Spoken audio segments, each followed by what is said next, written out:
there were pictures drawn and things said about Devin.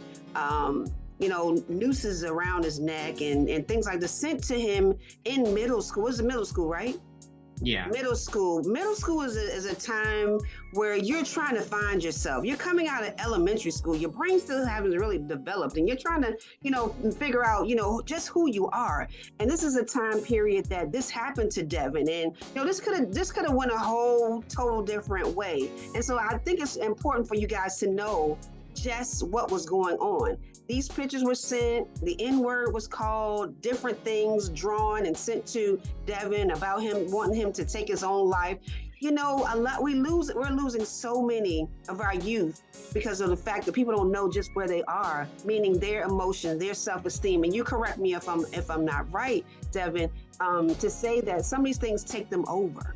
And that's where a lot of the school shootings will happen. Not to say any of this is right, but we're trying to give you the backstory. And this is why it's so important for Devin's work to keep speaking up about this, because of the fact that these are things that go hand in hand with our gun violence. These are some of the things that go hand in hand with our gang violence. These are things that go hand in hand with a lot of different things. And you correct me if I'm wrong, Devin. Can you kind of speak on that just a little bit about that piece? Yes. So we're starting with my story part. So yeah, there was a lot of pictures sent, Photoshop pictures of my face onto a lot of different racist images, things that really showed to me that they hated me for my skin color, or these were death threats. I'm just gonna be honest. I'm gonna use that word. It seemed like it was death threats, and they were, putting my face onto these images. But because I understood how painful and how kind of just traumatized, I mean, even if I didn't understand, I think I still would have been like, okay, this is traumatizing. But because I knew how traumatizing that was, I still wanted to speak up. And I'm very fortunate, and Miss Shanta, you already know my family, like I'm very fortunate to have a family that's so supportive. I'm very fortunate to have parents who, when I showed them the pictures, and when I said to them, not only are they doing this, but they're pushing me in school, they're calling me these words, they're doing such and such, when I told my parents, they said, Devin, we're here for you, and we love you. And my parents are literally from their generation, so they've gone through a lot more too. Right. So they understand, or at least they're the adults, so they understand what they could have done to help me, and they did help me. Right. But when it comes to I'm looking at other students, or I've done studies on cyberbullying, and specifically with cyberbullying, it increased over 70% during the pandemic because we're online.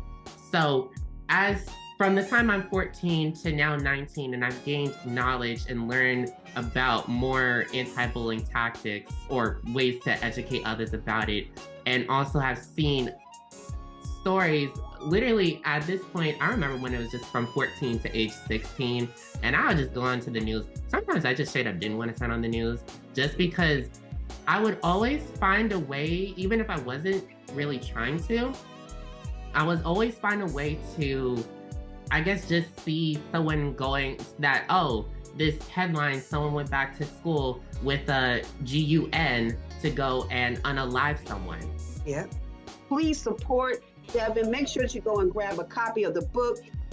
Reach out to him. He does school tours, and he does community tours and all kinds of tours with his book, and does book signings. So go ahead and book him. Make sure that you reach out to Devin Moore. He's available on all platforms. I mean, he's on TikTok, he's on Instagram, he's on Facebook, he's on Twitter. Make sure you can Google him if you forget any of this. Race to Speak Up. It's all you have to remember. Devin Moore. Let's say it together. Devin Moore. Make sure you look this up, because this is dynamite what he's doing, and he needs us to be able to support him. Right, Devin? Yeah, it's true. So educators out there, Race to Speak Up is what you need to look into. Devin Speaks Up is the children's book that he has written. And I know this is not the only book that he's going to write. So make sure that you support and look out for that. And we'll talk about that in the second half on what's to come, because I know he has some things in store.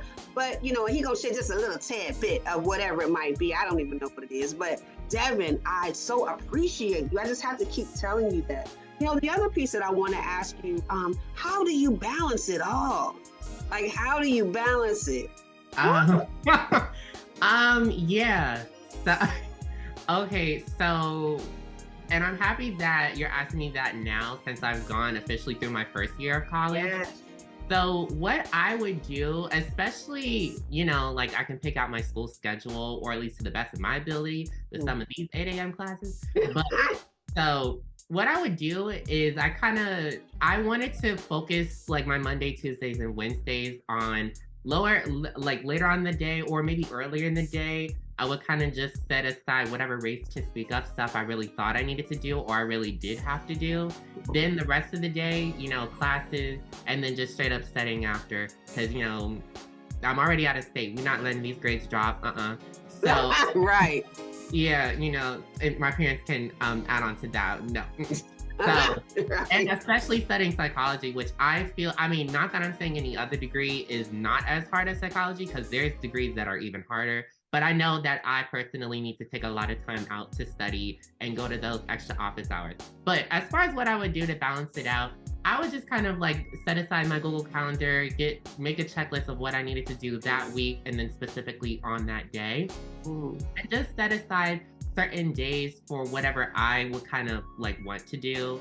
So sometimes like on Fridays, Saturdays, Sundays, actually maybe Fridays and Saturdays more specifically, I would just set aside those days to just relax and chill with my friends, after class on Friday, rest of the day, not answering an email unless it's some sort of urgent thing, not doing anything but just relaxing, maybe going to sleep, because this whole week I was doing a lot.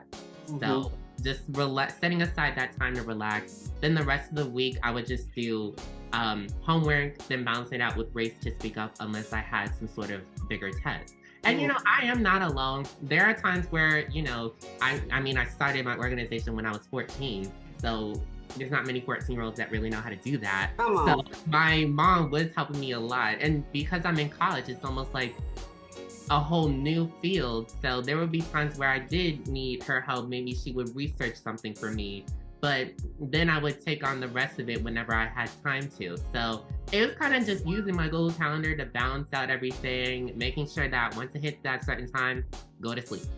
Go to sleep. Go to sleep. Yeah, go to sleep. Unless there's some sort of test, go to sleep.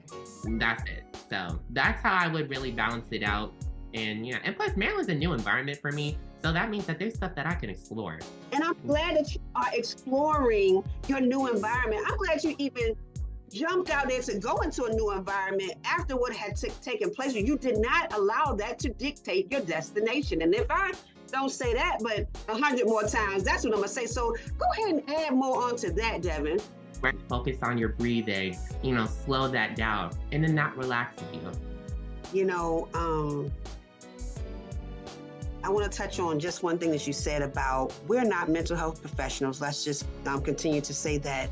But we do partner with mental health professionals, and we connect them through our organizations to make sure that a person that may be in need of that have access to that. Whether they utilize that person or not, we do give them that information. So that's number one. Number two is, again, as I said earlier, it's okay to not be okay, but what are we going to do to be okay? And what I mean by that is in our culture, a lot of times back in the day, we would not talk about mental health issues or anything, whether that means depression, anxiety, or any of those things that comes under that umbrella. Please reach out to someone. Please talk to someone. If you are in crisis, you have the reach on your cell phone that you can dial 988, which is the crisis hotline. So if you need that, it's 988, and you can text that hotline and let them know what's going on. Reach